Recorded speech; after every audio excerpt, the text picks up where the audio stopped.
Ang kwento ni Tomby. Ang kwentong ito ay hango sa totoong buhay. Mula ito sa isa nating tagapakinig. Karanasan ito ni Edu. Walang eksaktong taon. Probinsya ng Masbate. Nang mga panahong ito, nagtatrabaho bilang kawani ng ahensya ng gobyerno itong si Edu. Nakadestino sa probinsya ng Masbate. Samut-saring tao ang nakakasalamuha, lalo na pag nagpupunta sa mga mabundok na bahagi ng probinsya. Ngunit si Edu yung tipo ng tao na hindi paniwalain, lalo na sa mga bagay na may kaugnayan sa espiritual, kagaya ng barang o kulam. Madalas lamang itong tinatawanan, lalo pag pinag-uusapan ng mga kasamahan sa trabaho. Tubong Maynila, minsan hindi nanirahan sa probinsya. Ang mga magulang ay nakabase sa ibang bansa. Inaantay na lamang nito na makumpleto ang petisyon sa kanya upang makasunod sa mga ito at doon na manirahan. Ano ba naman kayo? Modernong panahon na. Wala nang mga ganyan. Sa kagawa-gawa lang din niya ng mga matatanda noon eh. Lalo na pag di nila may paliwanag ang sakit ng mga tao. Wika ni Edu. Nang minsan madinig na nag-uusap ang mga kasamahan. Naku Edu, ibahin mo yung lugar na ito. Saka naalala mo ba yung pinalitan mo? Balita ko, namatay yun. Unti-unting nabulok yung bituka hanggang sa nagulat na lang sila. Sumabog na lang yung tiyan. Nadinig ko na din ang tungkol doon. Nakita ko ang medico legal ng taong yun. Hindi totoong sumabog yung tiyan niya. Pumutok ang bituka dahil sa sakit na ulcer. Kayo talaga, masyado kayo nagpapaniwala sa mga chismis. Ay nako, tara na nga. Mananghalian na tayo. 12:00 na. Dahil sa ugaling ito ni Edu, kinatatakutan ng amo na ipadala ito sa malalayong lugar. Ngunit wala namang magagawa dahil kulang sila ng taong nakatalaga sa bahaging yon ng probinsya. Kinabukasan, ipinatawag sila ng pamunuan. Magsasagawa ng pamamahagi ng pagkain sa mga nasa lanta ng baha. Kakatapos lang din ng bagyo ng mga oras na yun at maraming pamayanan ang nalubog sa tubig. Hirap din ang paglabas-masok sa mga baryong nasa bundok dahil sa pagguho ng mga lupa. Ayan, may pupuntahan tayong baryo. Balita ko, maraming mangkukulam doon ha. Kaya ingatan mo yung pananalita mo, Edu. Nakasakay ang mga ito sa bangka ng mga panahon yun, papunta sa isang baryo. Kinailangan nilang sumakay dahil hindi pa din humuhupa ang baha. Nako Antonio, huwag mo akong alalahanin dahil kahit hindi ako naniniwala sa mga ganun, marunong naman akong rumespeto. Maya-maya pa, narating na nila ang baryo. Nakita ng binata ang mga taong nag-aantay ng dala nilang pagkain. Eto na Edu, asahan mong magkakagulo ha? Dahil ilang araw nang walang pagkain ng mga taong yan. Kalmahan mo lang. Ay nako, yang ano naman. Tingin mo talaga sa akin parang bata no? Paulit-ulit ka. Huwag kang mag-alala. Ako nang bahala. Naunang dumaong ang mga kapulisan para pigilan ang pagdagsa ng mga tao. Sunod naman ang mga dala nilang pagkain, lumang damit at tubig. Nagsipagbabaan ang mga doktor para tignan ang kalagayan ng mga kabataan at matatanda. Habang sina Edo naman, inihahanda ang ipapamahaging pagkain. Sa mismong pangpang na sila nagsagawa ng pamimigay. dahil mahirap ang daan papunta sa mismong baryo. Habang nagbabalot si Edu, isang matandang babae ang lumapit sa kanya nang hihingi ng pagkain. Nagdaka ang binata kung paano nakapasok ang ale, gayong may mga pulis na nagbabantay sa paligid. Magandang umaga po, Lola. Pasensya na po kayo pero kailangan muna nating antayin ng iba bago tayo mamigay ng pagkain para masiguro makakatanggap ang lahat. Saka paano po kayo nakapasok? May mga kapulisan na nagbabantay sa daanan . Pasensya ka na, iho, kung nagulat kita. May sakit kasi ang aking apo. Kaya kung pwede, mauna mo na akong bigyan ng pagkain nang makauwi na ako. Wala kasing nag-aalaga sa kanya. Nagpalinga-linga ang binata. Tinignan kung may ibang taong nakatingin sa kanya. Nang masiguradong abala ang lahat sa mga ginagawa, kumuha ito ng isang balot ng pagkain. Iniabot sa matanda. Laking pasasalamat nito kay Edu. Matapos ay umalis na. Ngunit bago pa makalayo, sinita ni Antonio ang matanda. Nanay, pasensya na po kayo pero hindi pa oras ng bigayan. Kaya balik na po muna dahil kailangan pa naming bilangin yung mga yan. Hayaan mo na, Antonio. Ako nang bahala dyan. Sige na, huwag ka nang maingay. Hindi pwede, Edu. Kailangan sumakto sa bilang ng mga tao yung supot ng pagkain. Pag nagkulang yung mga yan, malaking problema para sa atin yun. Sige na, nanay. Ibalik mo na muna yung mga yan at mag-antay na kayong tawagin. Nanlulumo ang matandang inilapag ang supot ng pagkain at tumalikod. Tignan mo yung ugali mo. Sagana ka sa pangaral sa akin, pero ikaw pala itong magaspang ang ugali. Wika ni Edu, sabay habol sa matanda. Nanay, pasensya na po kayo sa kasama ko ha. Eto po, dalhin na ninyo.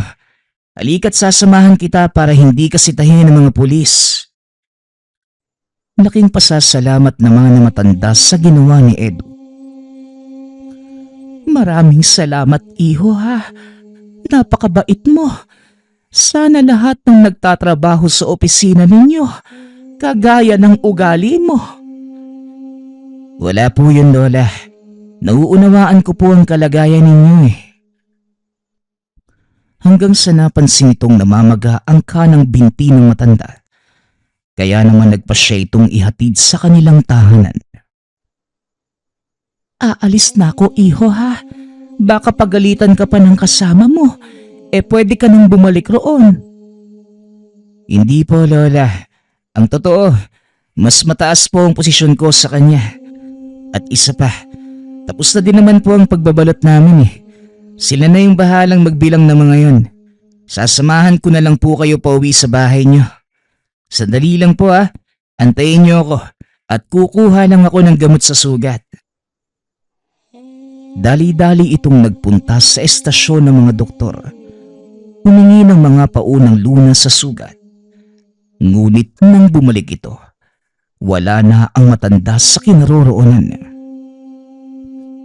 Saan naman kaya nagpunta yung matandang yun? Iniikot ni Edu ang tingin sa paligid. Hindi nito nagawang mahanap ang matanda, kaya bumalik na lamang ito sa ginagawa. Hapon na nang matapos ang trabaho ng pangkat, kaya gabi na din silang nakabalik ng bayan. Ay, nakakapagod yung araw na to. Nananakit na naman tuloy yung binti ko. Mauuna na ako umuwi, Edu ha? Sige, tatapusin ko lang tong ginagawa ko. Uuwi na rin ako. Matapos ang trabaho, umuwi na rin si Edu. Ngunit habang naglalakad pa uwi, nakita nito ang matandang babae. Dali-daling tinawag, ngunit hindi ito lumingon. Nagpatuloy sa paglalakad ang matanda hanggang sa madako ito sa madilim na bahagi ng daan at tuluyang naglaho. Nagtataka ang binata kung ano ang ginagawa ng matanda doon sa lugar. Gayong napakahirap tumawid sa ilog ng mag-isa. Idagdag pa ang kalagayan ng pangangatawan. Napakamot na lamang ng ulo si Edu. Iniisip na baka guni-guni lamang ang lahat dahil na din sa pagod. Kinabukasan, maaga itong nagpunta sa trabaho. Sasama ang binata sa mga doktor pabalik sa nayon. Isa sa mga trabaho ng binata ang makipag-usap sa mga tao. Kaya kahit hindi niya gamay ang ganitong gawain, wala ding nagagawa si Edu. Habang naglalakbay, kinakausap ito ng kasamang doktor. Matagal ka na ba sa lugar na ito, Edu? Hindi naman po, Doc. Siguro mga 1 taon at kalahati pa lang. Pero unang beses ko palang pumunta sa baryong yung kahapon. Bakit nyo naman naitanong? Hindi naman sa naniniwala ako pero malakas yung usap-usapan na pugad ng mangkukulam yung lugar na yun. May nakausap din ako matanda. Ganon din yung sinabi. Pero syempre, dahil alagad ako ng siyensya, hindi ako naniniwala sa mga ganon. Ako din naman, Doc. Mahirap naman talagang paniwalaan yung mga ganong bagay. Lalo na hanggat walang patunay. Tama ka, Edu. Pero sa tagal ko sa trabaho bilang doktor, marami na din akong nakaengkwentrong kakaiba. Mga sakit na hindi maipaliwanag ng siyensya. Kagaya ng pagkakaroon ng bubog sa loob ng katawan ng tao. At marami pang iba. Ewan ko, Doc. Pero ako, natatawa na lang kapag nadidinig ko yung mga kwento tungkol sa kulam. Isipin mo paano masasakta ng isang tao ang kapwa sa pamamagitan ng buhok at manika lang? Lingid sa kalaman ng dalawa na may kasabay silang albularyo. Laking gulat na mga ito nang biglang sumabat sa kanilang usapan. Alam nyo, matagal nang nagtatalo ang siyensya at kababalaghan. Kayo mga doktor, may librong pinagbabasehan sa lahat ng mga sakit na nakakaengkwentro nyo. Ganon din kaming mga albularyo. Kung may pamamaraan kayo para matukoy ang sakit ng isang tao, ganon din kami. Halos wala naman tayong pinagkaiba. Nagkakatulad lang tayo sa paniniwala. Kaya kailangan nyo na matinding pruweba bago maniwala sa mga bagay-bagay. Pero kami, tanging sa pananampalataya at tiwala nagbabase. Wika ng albularyo. Para sa amin, ang lahat ng pangyayari ay may karampatang paliwanag, Manong. Kaya hanggat walang kaukulang eksplanasyon, hindi namin to pinaniniwalaan. Hindi ko naman kayo pinipilit maniwala sa mga bagay-bagay. Lalo na't nabubuhay kayo sa modernong mundo. Ngunit hindi ko din pwedeng basta nalang iwanan ang aking paniniwala. Lalo pat dekada ko nang naengkwentro mga bagay na hindi may paliwanag ng mga librong binabasa nyo. Namangha ang dalawa sa sinabi ng albularyo. Maging ang doktor ay tila nakumbinsi sa mga salitang nabitawan. Pagkarating sa baryo, muling kinausap ni Edu ang doktor. Ayon dito, kailangan nilang magpunta sa bawat kabahayan para magbigay ng kaukulang gamot at magsagawa ng ilang gawaing medikal. Di ako marunong ng dialekto ng mga matatanda rito. Kaya pwede bang ikaw yung makipag-usap sa kanila? Hindi naman tumanggi ang binata. Isa ito sa mga trabahong nakaatang sa kanya. Magsisimula tayo sa bandang ibaba. Bakit sa kabundukan? Babalaan kita, Dok, Pwede tayong gabihin sa lugar. Kaya nga ako nagdala ng tolda at mga dilata Wika ni Edu habang ipinapakita ang dalang bag. Handa din naman ako, Edu. Sa katunayan, may dala pa nga akong radyo para kung sakaling magkaproblema, makakatawag tayo ng tulong mula sa kapulisan sa bayan. Maya-maya pa, narating ng mga ito ang unang bahay. Isinagawa nila ang kanilang trabaho. Habang si Edo naman nakikipag-usap sa mga lokal ng lugar, nakita nito ang albularyong nakasabay sa bangka. Nakatitig lang sa kanila habang humihit-hit ng hawak na tabako. Bandang tanghali, habang kumakain ang mga doktor, isa sa mga taga-baryo ang nagdala ng tinolang manok bilang pasasalamat. Nako, kung nandito yung kasama mong si Antonio, siguradong matatakam yun. Tignan mo, napakasarap ng ulam natin. Oo nga may katakawan pa naman ng taong yan. Nagtataka nga din ako kung bakit hindi siya pumasok Ano kayang nangyari doon? Matapos kumain, nagpatuloy sa trabaho ang mga doktor. Samantalang si Edo naman, isinabit ang dalang duyan at naidlip. Ilang oras ang nakalipas, ginising na ito ng doktor. Tara na Edo, tapos na tayo sa gawing ito. May mga bahay pa ba sa banda roon? Medyo maaga pa naman Kailangang marami tayong matapos ngayong araw. Para bukas kung sakali mang hindi naubos yung lahat ng kabahayan, kaunti na lang yung tatrabahuhin. Tinignan ng binata ang dalang mapa ng baryo. Ipinaliwanag ito. Nandito tayo ngayon. Mula sa kinaroroonan natin, Pahilaga, may mahigit 10 kabahayan pang hindi natin napupuntahan. Dito naman sa bandang timog, 2 o 3 bahay lang ang nandyan. Pero medyo masukal na yung daanan Umaasa itong hindi natutuloy ang doktor sa pagpunta sa lugar na yun. Dahil bukod sa gubat ang daraanan, napakatarik pa nito. Siguro, bukas uunahin nating puntahan yung pamayanan sa timog. Magkakalapit lang din naman yung iilang bahay Ipahulin natin yung pamayanan sa Hilaga. Medyo malapit lang kasi yan sa Pangpang. Napakamot sa ulo si Edu. Ngunit wala na itong magagawa pa. Si Doc Lino ang masusunod dahil ito ang pinuno ng grupo. Sige Doc, kayo po ang bahala. Tara na, ituloy na natin. Malapit nang magdilim Wala pa namang kuryente sa lugar na ito. Kinagabihan, habang nagpapahinga, muli nilang napag-usapan ang tungkol sa haka-hakang bumabalot sa lugar. Alam mo Edu, siguro kung hindi ako doktor, maniniwala ako sa mga pamahiin at kwento tungkol sa mga engkanto.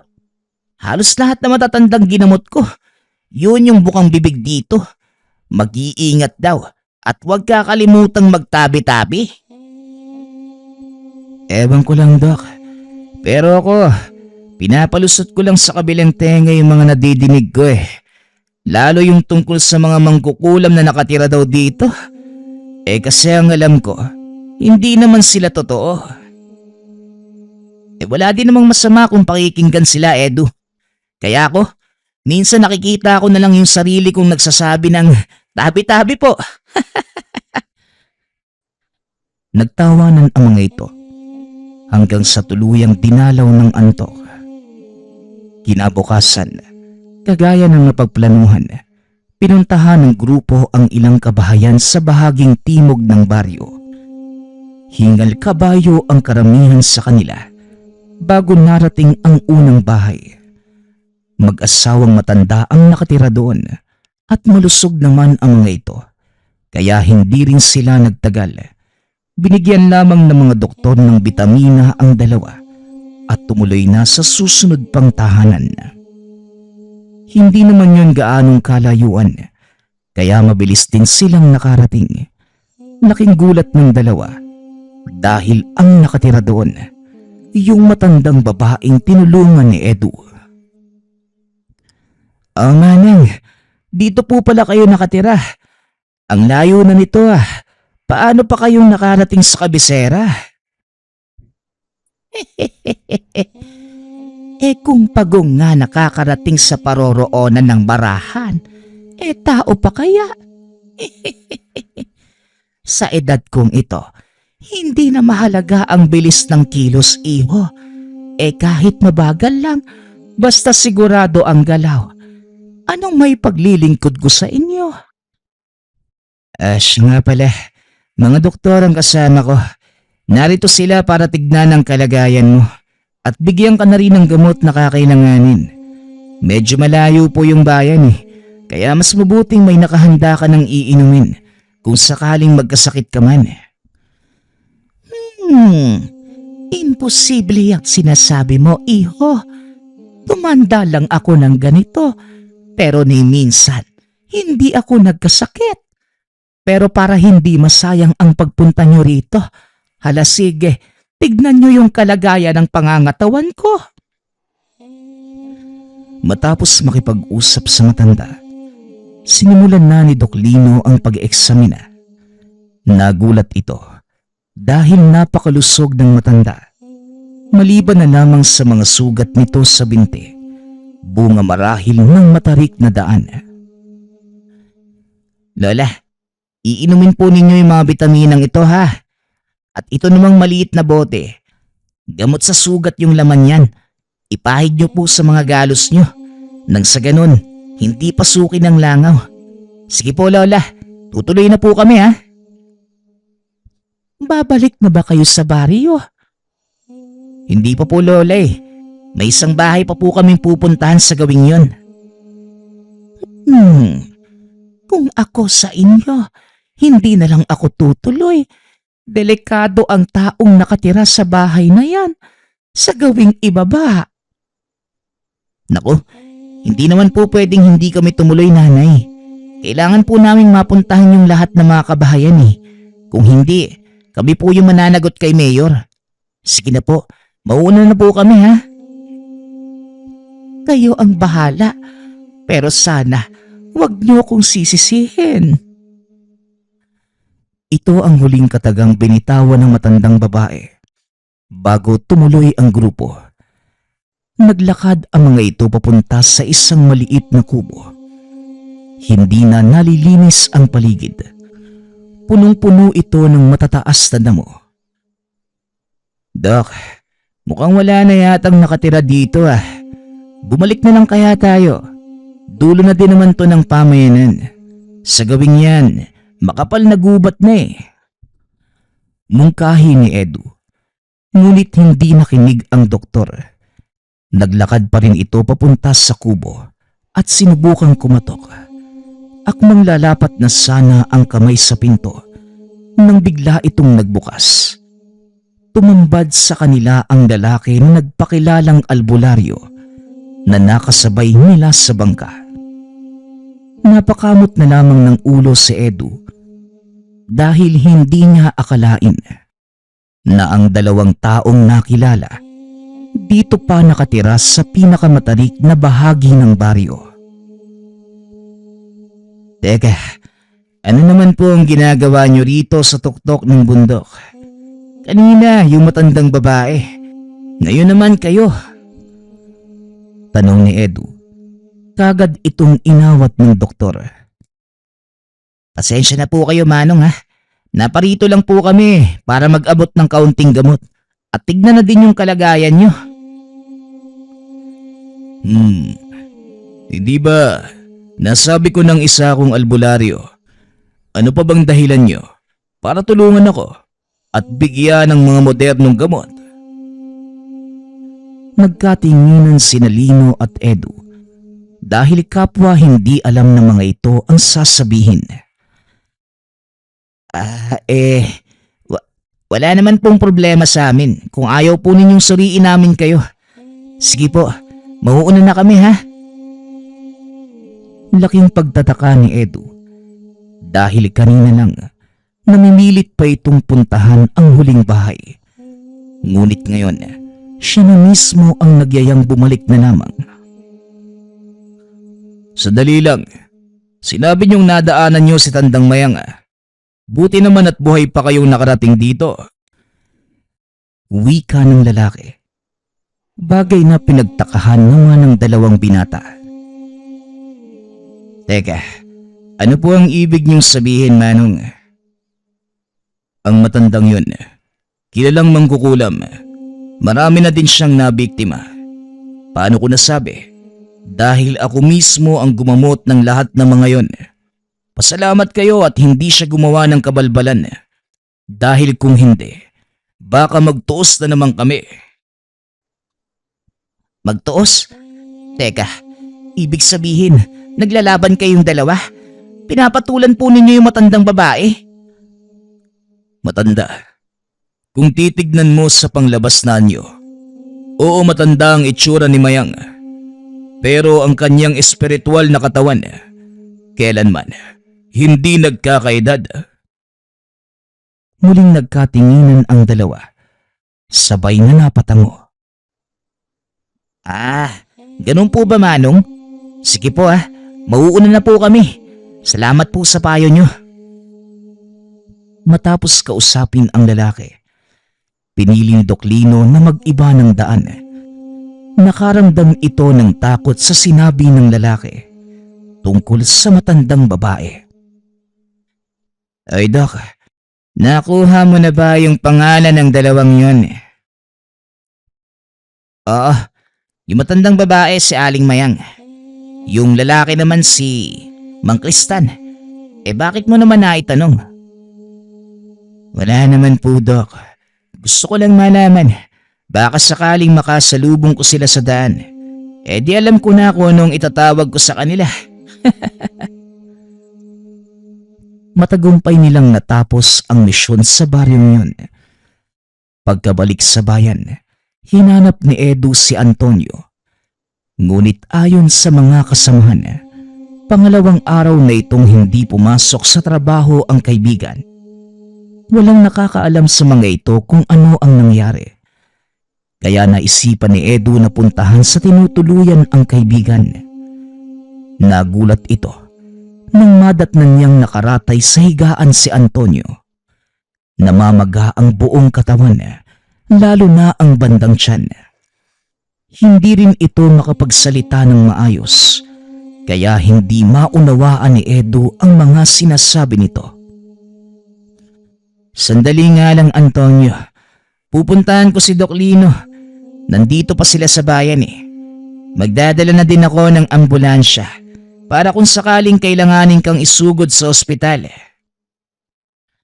Matapos yan, dali-dali na itong tumakbo papunta sa ospital kung nasan si Doc Lino.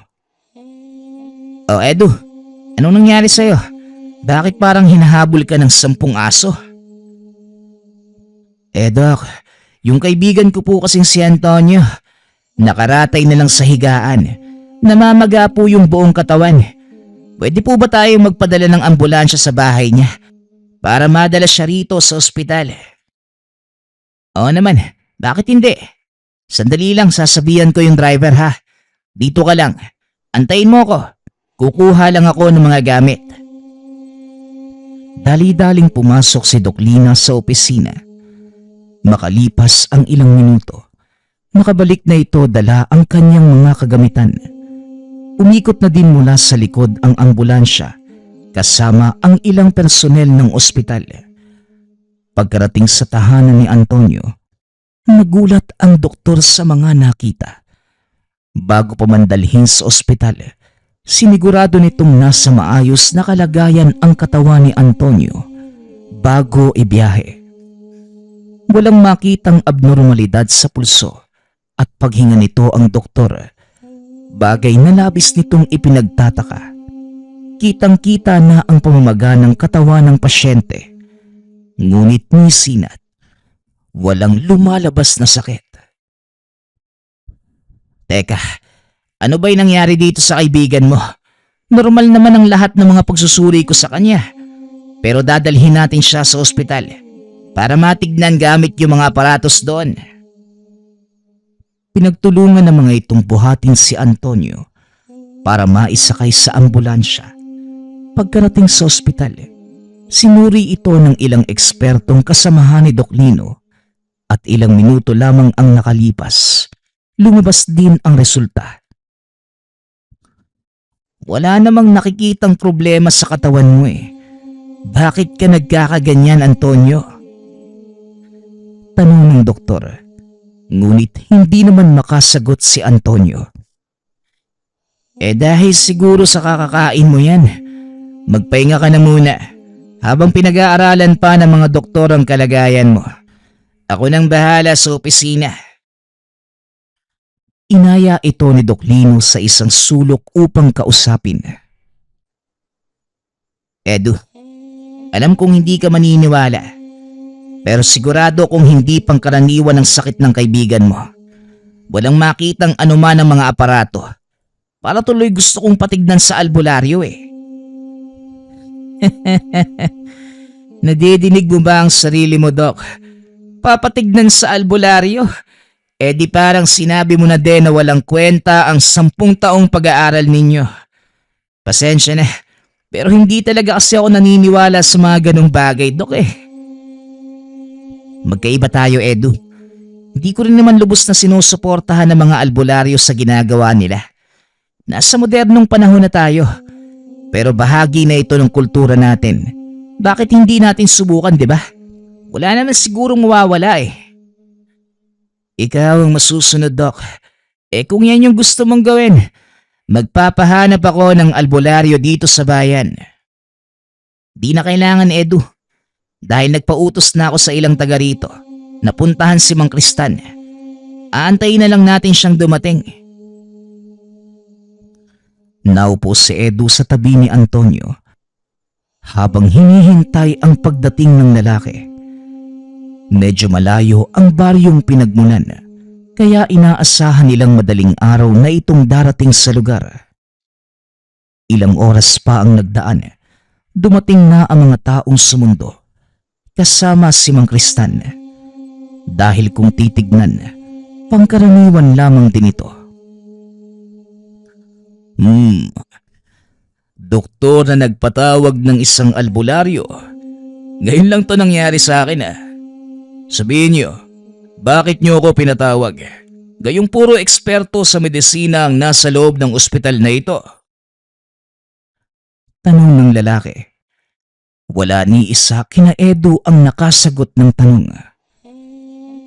May magagawa po ba kayo manong sa kaibigan ko? Ikaw bata, ano sa tingin mo? Meron ba? Pasensya na po, Manong. Hindi po kasi ako naniniwala sa mga kagaya ninyo eh. Pero wala naman po sigurong masama kung susubukan, hindi ba? Ang pinakamalubhang sakit na maaaring matamo ng isang tao ay kawalang tiwala sa taong gumagamot sa kanya. Mapadoktor o albularyo, walang pinagkaiba. Paano mo ngayon ibibigay at ipapainom ang gamot sa pasyente kung wala itong tiwala sa'yo? Napaisip si Doc Lino sa sinabi ng lalaki. Ngunit habang nagsasalita ito, dinamana ni Mang Kristan ang pulso ni Antonio. Manong, ano po bang nangyari sa kanya? Ayoko siyang gamutin sa lugar na ito. May alam ba kayong lugar na walang masyadong tao? Maraming may sakit dito eh, na maaaring maapektuhan sa gagawin ko. Kailangan natin siyang ilipat. Sa bahay ko ho, Manong. Wala pong tao roon. O sige, ipapahanda ko lang yung ambulansya. Dinala ng mga ito si Antonio sa tinitirhan ni Edu. Binahigas sa mahabang upuan at dito sinimula ni Mang Kristan ang ritual ng panggagamot. Nagsindi ito ng 7 puti na kandila, paikot sa katawan ng pasyente. Naglagay din ito ng puting piring sa mata ni Antonio. Manong, para sa naman po yung mga puting kandila? Saka yung puting tela? Ang puting kandila ay para sa gabay ko. At ang puting tela naman ay para sa kanyang mga mata. Para hindi makita ng mangkukulam ang mukha ko, kundi ang mukha ng aking gabay. Mangkukulam? Seryoso kayo, Manong? Paano mo namang nalaman kagad na mangkukulam yung may gawa nito? Tanong ni Lino. Napatayo naman sa kinauupuan si Edu. Lumapit sa mga ito. Sa hindi malamang kadahilanan, nagkaroon ng interes ang binata sa mga nangyayari. Pagkapasok ko pa lang ng ospital, ramdam ko na ang presensya ng mangkukulam. Alam ko din ang dahilan kung bakit siya ginawa ng masama. Ano po ang ibig niyong sabihin, Manong? Masyadong matabil ang dila ng kaibigan mo. Isang mangkukulam ang napagsalitaan niya ng masama. Ito ang nagbigay sa kanya ng leksyon. Pero, paano mo naman nalaman yung lahat ng yan, Manong? Dahil sa gabay kong anghel. Tumayo ang balahibo ng dalawa nang banggitin ng matanda ang tungkol sa gabay nito. Anghel? Hindi ka naman siguro seryoso sa sinasabi mo, Manong, no? Paano ka naman nagkaroon ng gabay na anghel? Isa kang... Hindi na naituloy ni Doc Lino ang sasabihin dahil napaghahalataan na ito ni Mang Kristan. Sinasabi ko na nga ba, may nalalaman ka din sa mga ganitong bagay, doktor. Hindi ako nagbibiro. Anghel ang gabay ko at ito ang tumutulong sa akin para makapanggamot. Paano mong nalaman ang lahat ng ito, Doc? Huwag mong sabihin, nag-aaral ka din tungkol sa mga gabay ng mga albularyo. Sabi ko nga sa iyo hindi masamang tumuklas ng mga bagay-bagay, di ba? Kaya yun ang ginawa ko, nanaliksik ako tungkol sa kanila. At napag-alaman ko, karamihan sa mga manggagamot, may mga gabay.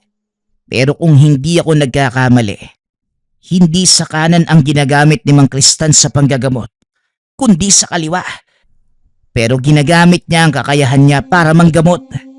Kaya nagtataka ako na pwede palang mangyari yun.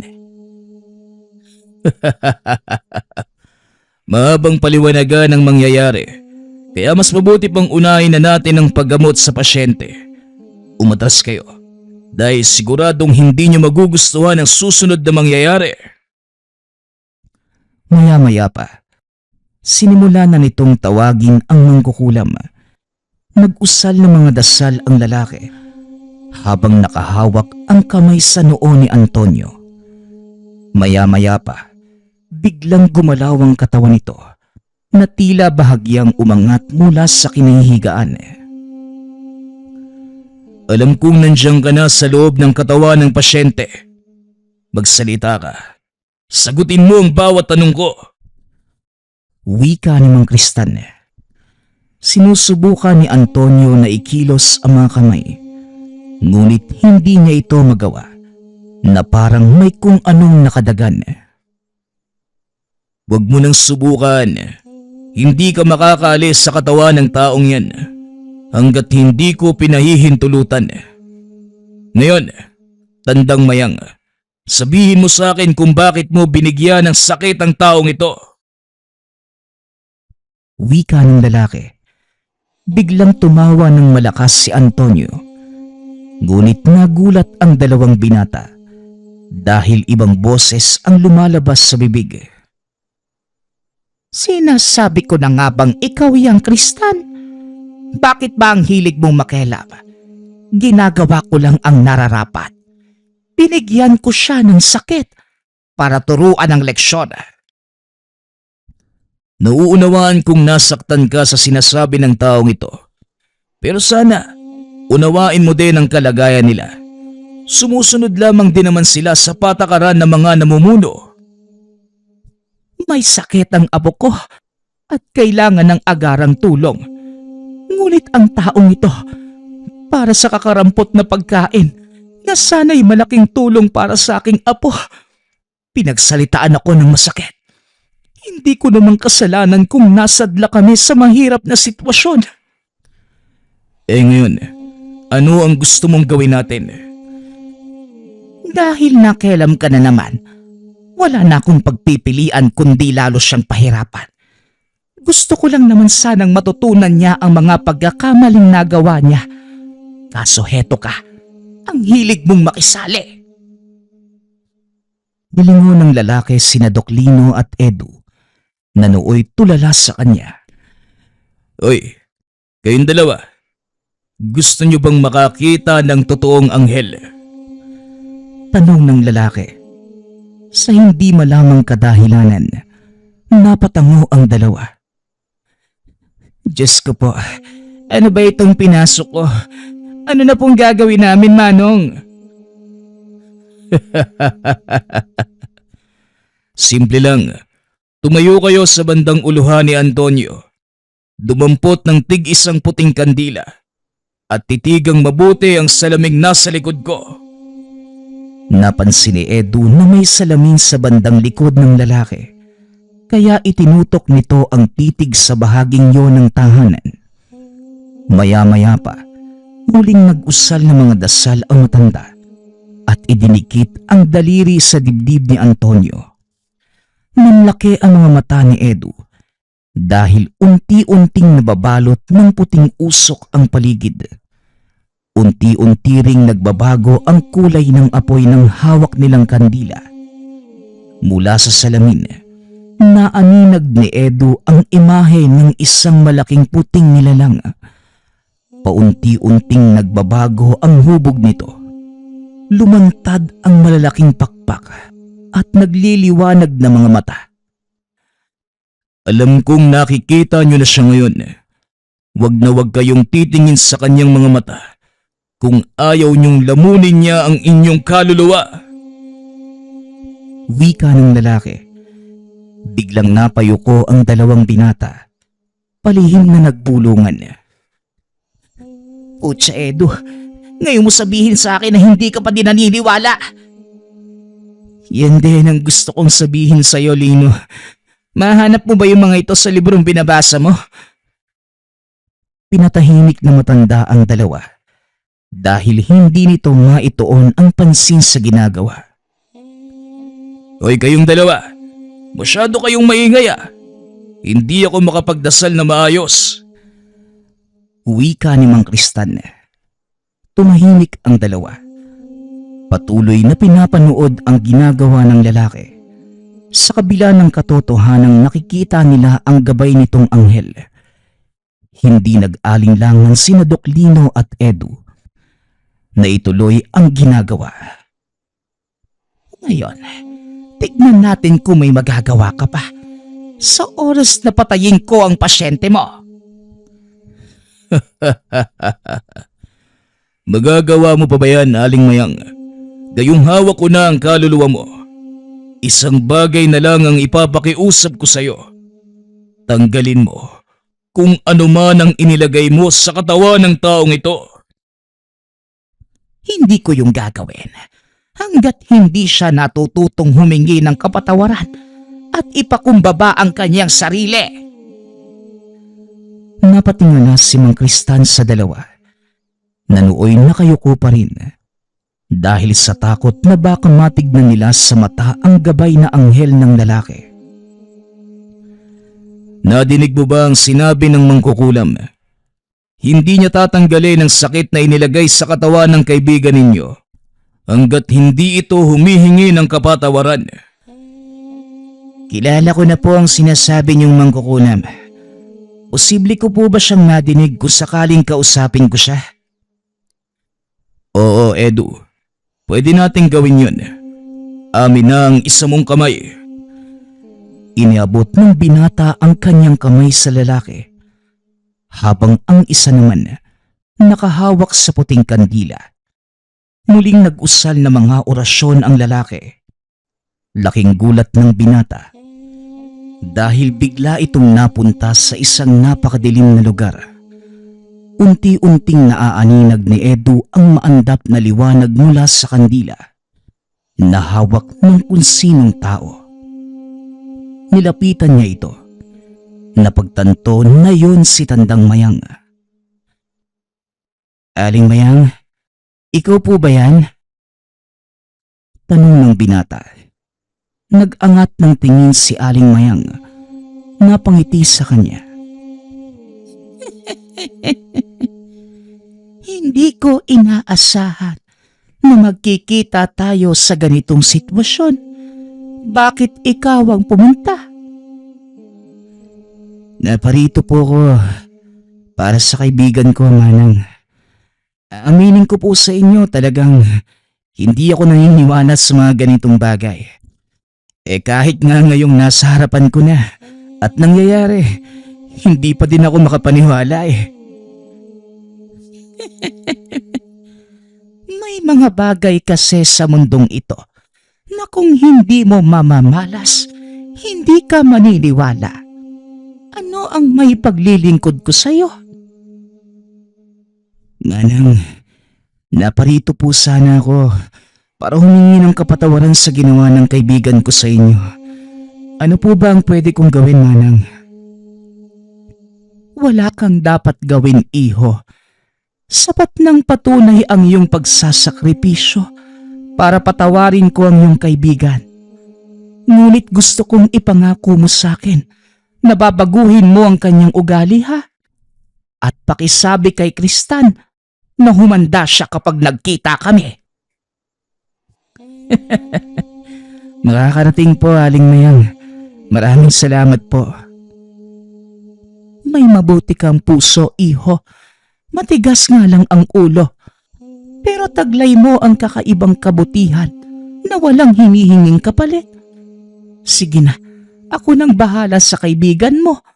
Tuparin mo ang ipinangako mo sa akin. Matapos magsalita, biglang nagliwanag ang buong paligid. Bumalik sa ulirat si Edu. Nakita nitong nakaupo lamang sa isang sulok si Mang Kristan. O ano, nakausap mo ba yung matandang bugnutin? Tatakutin pa niya akong papatayin niya ang pasyente. Hindi naman niya yung kayang gawin. Biglang napaupo si Edu. Nakaramdam ito ng matinding panghihina. Edu, anong nangyari sa'yo? Ayos ka lang ba? Ayos lang ako, Dok. Medyo nakakapagod pala yung ginawa ko. Ano po ba ang tawag doon, Manong? Lakbay diwa ang tawag doon. Kung hindi ka sanay, nakakapagod talaga. Dahil kailangang lumabas ng iyong kaluluwa sa iyong katawan para maglakbay.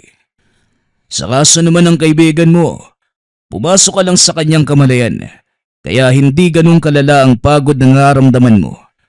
Mapanganib ang lakbay diwa, lalo pa para sa isang baguhan.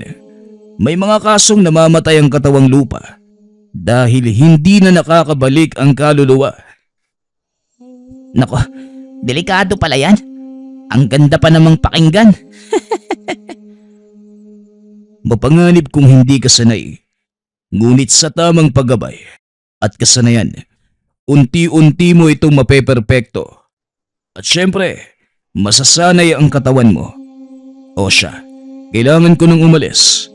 Magaling na yung kaibigan ninyo. At Edu, pagsabihan mo yung maigi dahil sa susunod, ako na mismo ang sasampal sa kanya. Natawa na lamang si Edu dahil totoo ang sinabi ni Aling Mayang at Mang Kristan. Talagang matabil ang dila ni Antonio, lalo na kung nakakaramdam na ito ng pagod. Kinabukasan, nagising ito at laking gulat dahil nasa ibang silid na siya. Teka, Edu, anong ginagawa ko rito? Anong ginawa mo sa akin? Tanong ni Antonio habang kinakapa-kapa ang katawan. Kung makapagtanong ka, akala mo naman kasama-samantala ang katawan mo. Umayos ka nga, nakakahiya kay Doc Lino Alam mo ba kung ano ang nangyari sa'yo, Antonio? Hindi nga, Dok Nagising na lang ako na nandito sa loob ng sala ni Edu.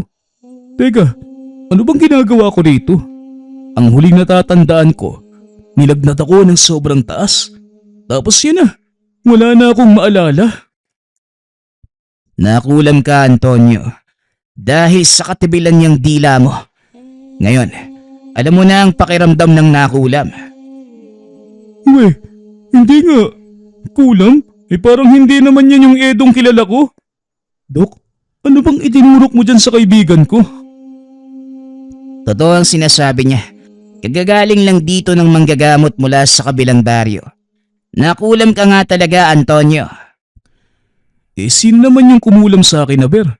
Alam nyo, pag titignan ko lang kayo, parang hindi kayo doktor at profesional Nadidinig niyo ba yung mga sarili nyo? Ikaw, Edu, hindi ka naman naniniwala sa kulam, di ba? Saka ikaw, Dok, nasa na yung 10 taong pinag-aralan mo sa medisina? Minsan, Antonio, may mga bagay o kaganapan sa mundo natin na hindi kayang ipaliwanag ng mga aklat ng siyensya. Punong kababalaghan, ika nga. At aaminin ko sa'yo na bago ang paniniwala ko sa buhay dahil sa mismong nangyari sa'yo. Ganon din ako, Antonio. Hindi ko nga akalaing masasaksihan ko mismo yung lahat ng to Matapos ang pag-uusap, nagpasya ang 3 dalawin si Aling Mayang at Mang Kristan sa kanilang mga tahanan. Napag-alaman ng mga ito na matalik palang magkaibigan ang dalawa. Pasensya na kayo kung nasaktan ko ang kaibigan mo. Gusto ko lang naman talaga siyang turuang maging mapagkumbaba. Wala po yun, Aling Mayang. Ako nga po yung dapat humingi ng tawad sa inyo Pasensya na po kayo sa mga masasakit na salitang nasabi ko, ha? Tapos na yun, iho. Ang mahalaga, natutunan mo na ang aral. Alam nyo, natatawa ako sa inyo. Ni hindi man lang kayo naghinala kung bakit nalaman ko kagad ang nangyari. Ang totoo, may ideya na po ako. Pero hindi lang kasi ako sigurado Baka kapag sinabi ko sa inyo, magalit kayo. Ngayon, mas nauunawaan nyo na ang sinasabi ko. Hindi ko aalisin sa iyo ang paniniwala mo bilang doktor. Matagal mong pinag-aralan ang larangang yan. Sana lang, gamitin mo ang karanasang ito para mas maunawaan ang mga bagay-bagay. Pag-uusap ng mga ito habang kumakain sa ilalim ng puno ng mangga. Isang malaking pagbabago ang nangyari sa dalawang binata, lalo na sa espiritual na paniniwala ng mga ito.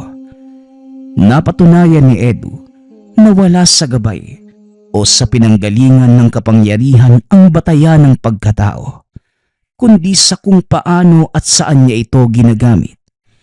Naging malaking impluwensya si Mang Kristan para sa dalawa. Kalaunan, palihim na pinag-aralan ni Lino ang pamamaraan ng espiritual na panggagamot. Kalaunan, nagagawa ng pagsabayin ng doktor ang sayantipikong pamamaraan at espiritual na panggagamot nang hindi nalalaman ng mga pasyente. Para sa kanya, mas nakabubuting ilihim ang mga bagay tungkol doon dahil magiging malaking usapin ito sa mundo ng medisina.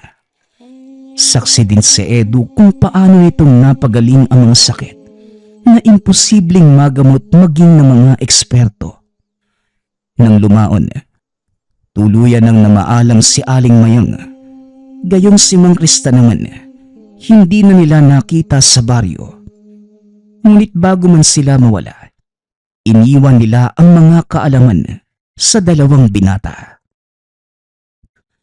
Hindi naman siguro masamang maging manggagamot din ako, di ba? Kung nagawa nga ni Mang Kristan, bakit hindi natin kayang gawin? Kung ito ang tadhanang nakalaan para sa atin, tanggapin natin ang buong puso yan, Edu. Pag-uusap ng dalawa.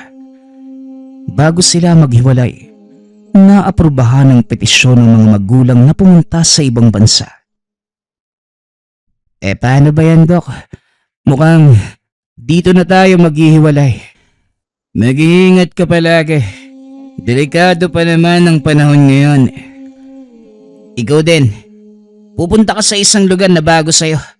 Bagong pakikisama at pakikisalamuha. Kaya mag-iingat ka rin. Nang mga sandaling yun, nasa paliparan na sa Edu. Inihatid ito ng doktor at ng ilang kasamahan sa trabaho. Makalipas ang maraming taon, namuhay si Edu sa ibang bansa. Ngunit natili sa binata ang mga natutunan. Nagamit niya ito para makatulong sa kapwa. Paminsan ay umuuwi ito ng bansa upang magbakasyon. At dahil nakahanap ng magandang trabaho, nagawa nitong makabili ng malaking ari-arian dito sa bansa. Kalaunan, naging maganda ang buhay ng binata. Pinili na lamang na umuwi sa Pilipinas upang dito na mamuhay. Hindi naman ito hinadlangan ng mga magulang dahil alam nilang mabuting desisyon ang ginawa ng anak. Muling bumalik si Edu sa Masbate. Ipinagpatuloy ang pagtulong sa mga tao roon. Nagpatayo din ito ng ospital sa lupang nabili na pinamamahalaan naman ng kaibigang si Doc Lino. Nagtulong ang mga itong maitaguyod ang murang pagpapagamot para sa mga mahihirap. Hindi akalain ng binata na lubusang magbabago ang buhay nilang dalawa. Isang doktor na nagkaroon ng kaalaman sa pananambal at isang pangkaraniwang binata na naging manggagamot. Ang kwento nilang dalawa ay hindi nailantad sa marami dahil na din sa pinangangalagaan ng mga ito ang propesyon. Iilan lamang sa kakilala nila ang nakakaalam sa karanasan ng dalawa. Sa muling pagbalik ni Edu sa bansa, nagkaroon ito ng mas malaking pagkakataon para makatulong sa kapwa. Lalong dumami ang kanilang natulungan sa larangan ng medisina at kawanggawa. Magpasa hanggang ngayon, itinutuloy pa din ni Doc Lino at Edu ang minanang gawain. Bagaman hindi alam ng mga tao ang kakayanan, nagpapasalamat ang mga ito dahil nagagawang lunasan ng magkaibigan ang kanilang karamdaman, lalo na ang mga taong kapos sa pera. Para kay Doc Lino, isa itong malaking karangalan ang makapaglingkod sa tao, maging sa Diyos. Isinapuso din ito ang sinabi ni Mang Kristan na hindi nababatay sa uri ng kakayanan at gabay ang pagkatao, kundi sa kung paano niya itong gagamitin. Ang lahat ng ito ay dahil lamang sa guro nilang si Aling Mayang at Mang Kristan, ang manggagamot na may gabay ng anghel. Nagpapasalamat nga pala ako sa lahat ng sumusuporta sa ating channel. Nawa ay patuloy niyong suportahan at pakinggan ang ating mga kwento. Hanggang sa muling pakikinig. Paalam.